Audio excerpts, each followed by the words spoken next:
Olá, amados! Que a graça e a paz do Senhor Jesus esteja inundando os nossos corações. Eu quero compartilhar um texto da Palavra de Deus que se encontra no Evangelho de Lucas, capítulo 7, versículos de 11 a 16, que diz assim a palavra do nosso Deus. Logo depois, Jesus foi a uma cidade chamada Naim, e com ele iam muitos dos seus discípulos e uma grande multidão. Quando chegou perto da porta da cidade, eis que saía o enterro do filho único de uma viúva, e com ele ia uma grande multidão da cidade. Ao vê-la, o Senhor sentiu grande compaixão por ela e lhe disse: "Não chores." Chegando-se, colocou a mão no caixão e, parando os que levavam, disse: "Jovem, a ti te digo, levanta-te." O rapaz assentou-se e começou a falar. Jesus o entregou à sua mãe. Todos ficaram cheios de temor e glorificavam a Deus, dizendo: "Um grande profeta se levantou entre nós, e Deus visitou o seu povo." Vamos orar? Obrigado, meu Deus, por esse dia, pelas nossas vidas. Abençoe a tua palavra, que é viva e eficaz, esteja falando a cada coração aqui. E para isso usa a minha vida como um mero instrumento nas tuas mãos, pois é no nome de Jesus que nós oramos. Amém.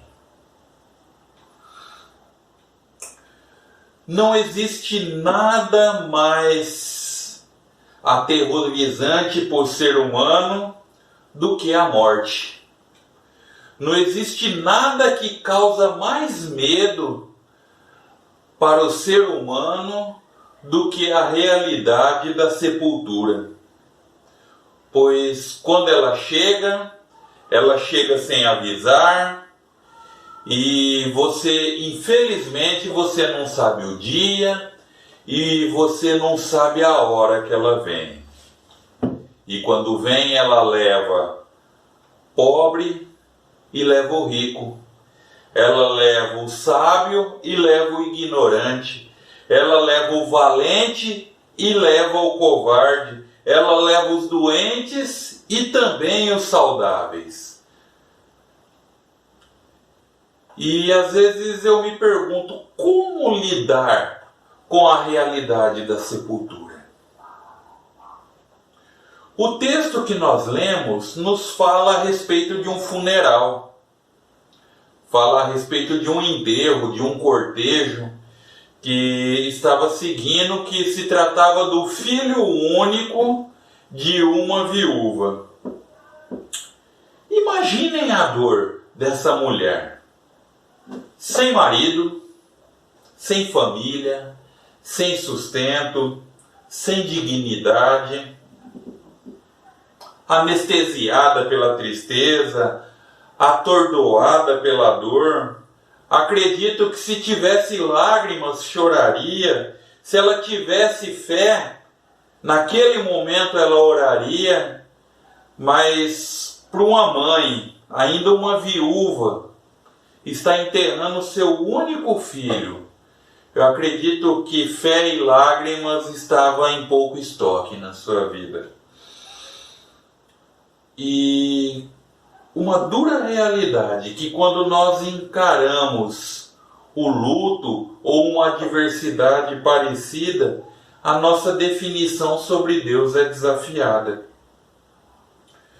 Pois a sepultura revela a nossa visão.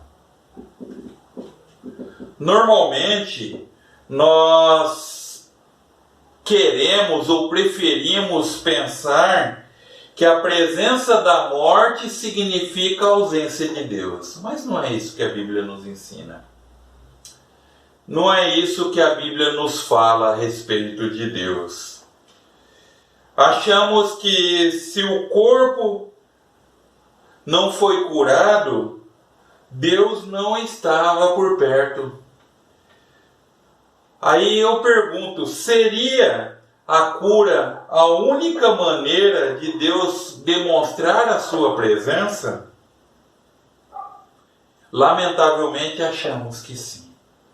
Na maioria das vezes nós achamos que sim.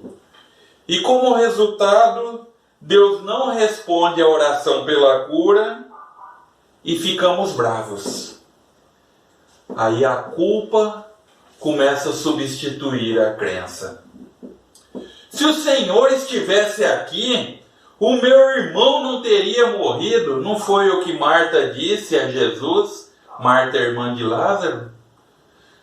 Parafraseando isso, se o Senhor estivesse aqui, ou se o Senhor tivesse agido, o meu marido não teria morrido.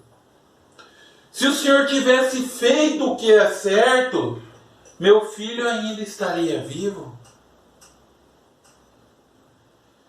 Se você estivesse por aqui, Deus, fazendo a tua parte, então essa morte não teria acontecido. Durante o meu ministério pastoral, tantas e tantas indagações assim, lamentavelmente eu ouvi. E é triste ver essa visão de Deus que não tem espaço para a morte, achando que Deus é um Deus somente de vida. Por favor, entenda uma coisa. Jesus ele não ressuscitou aquele morto por causa dele, por causa do morto. Mas ele ressuscitou por causa dos vivos. É isso mesmo. Porque a partir do momento que uma pessoa tem um encontro com Jesus, ele é transformado. Basta nós olharmos para o texto, versículo 13 do texto que nós lemos, Jesus olhando toda aquela cena, ele cheio de compaixão, ele disse para aquela mulher, não chores. Você já tentou se colocar no lugar de alguém que está de luto? Imagine o que passou no coração daquela mãe que estava indo enterrar o seu próprio filho e chega um desconhecido e fala, olha, para, não chora.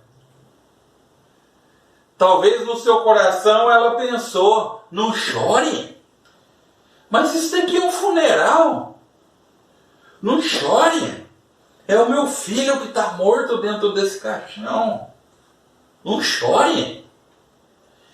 Quem você pensa que é para dizer para mim não chorar? Você conhece a minha dor? E antes que qualquer um desses pensamentos se chegou a passar no coração dessa mulher, antes que qualquer um desses pensamentos se transformasse em palavras, ela em seguida ela já ouviu de Jesus, jovem, eu te digo, levanta-te. Verso 14. No versículo 15, nós vemos uma das coisas surpreendentes da Bíblia, que o texto diz em algumas versões mais tradicionais, que diz assim, e o defunto sentou-se e começou a falar. Me permitam repetir esse versículo. E o defunto sentou-se e começou a falar. É isso mesmo. Talvez você pode estar perguntando, mas pastor, o que tem isso demais? Só uma coisa. Pessoas mortas não se assentam. Pessoas mortas não falam. Pessoas mortas não saem do caixão. A não ser quando Jesus aparece. Porque Jesus ele tem poder para transformar, para mudar todo esse quadro, mudar toda essa situação. Foi assim com a filha de Jairo, foi assim com Lázaro, foi assim com o filho dessa viúva. E eu fico me perguntando, que tipo de Deus é esse? É o Deus que dá folga para o coveiro. Nesse dia o coveiro não trabalhou. É o Deus que é o autor da vida. É o Deus que tem as chaves da vida e da morte. É o Deus que eu também quero no meu funeral. É essa presença grandiosa, que não somente de vida, mas o Deus de morte, o Deus que tem as chaves da vida e as chaves da morte. É esse Deus que eu quero comigo por toda a eternidade. E o mais interessante é que você não precisa esperar chegar ao seu funeral para ter um encontro com Jesus. João capítulo 10, versículo 10, o versículo diz que o próprio Jesus dizendo: eu vim para que tenham vida e a tenham em abundância. E João capítulo 5, versículo 24, o próprio Jesus diz que quem ouve as minhas palavras, que é a Bíblia, e crê naquele que me enviou, que foi o próprio Deus, ganha 3 presentes. Tem a vida eterna, não entra em condenação, mas já passou da morte para a vida. Como está a sua vida? A morte ainda lhe causa medo? Você ainda sente calafrio quando se ouve falar a respeito de morte? Eu quero dizer que o mesmo Jesus que agiu no passado, Ele quer fazer hoje a diferença na sua vida. Por isso, eu termino citando um texto de Hebreus, capítulo 8, versículo 13, que diz que Jesus Cristo é o mesmo ontem, hoje e eternamente. Se apegue com Deus, esse Deus todo-poderoso, e você não terá mais medo, nem da vida, nem da morte, porque em Cristo nós somos mais do que vencedores, por aquele que nos amou. Que Deus te abençoe e que você tenha um ótimo dia na presença de Deus. Vamos orar? Obrigado, meu Deus, porque sabemos que em Jesus nós somos mais do que vencedores. Muito obrigado pela Tua palavra, que é confortante, que é contundente e nos leva a pensar. Pai Santo, eu te suplico por todos aqueles que estão passando por enfermidade, que o Senhor esteja abençoando, meu Pai. Eu te peço por todos os profissionais da área da saúde, que o Senhor esteja guardando, protegendo. Eu te suplico, ó Pai, por todas aquelas pessoas, ó Pai, que trabalham direta e indiretamente, ó Pai, para que esse país continue em pé. Eu te suplico, ó Pai, por todas as autoridades civis e militares, eu te suplico pelos nossos governantes, eu te suplico pela vida dos nossos missionários. Abençoe a Tua igreja, ó Pai. Derrame graça sobre nós, ó Pai. Cuida de nós, essa é a nossa oração. No nome de Jesus. Amém. Fique com Deus e que a paz do Senhor Jesus esteja guardando a sua vida.